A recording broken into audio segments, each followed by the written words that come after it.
Cuando estaba pensando en este discurso, pensaba mucho con respecto a que hoy nuestro desfile se llama La bandera nos une.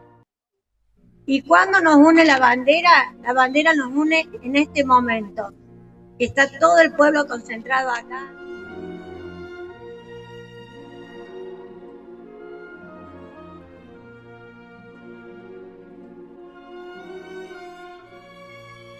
Un sol grande para asegurarnos que mañana habrá otro día. Muchos árboles Para que pinten de verde la esperanza.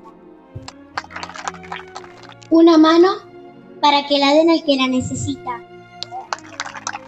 Un lobo para que en él entre muchas ilusiones. Un trozo de pan para que no falte ninguna mesa.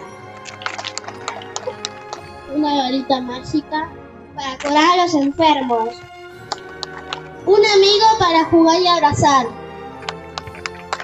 Una casa Para que todos tengan un hogar.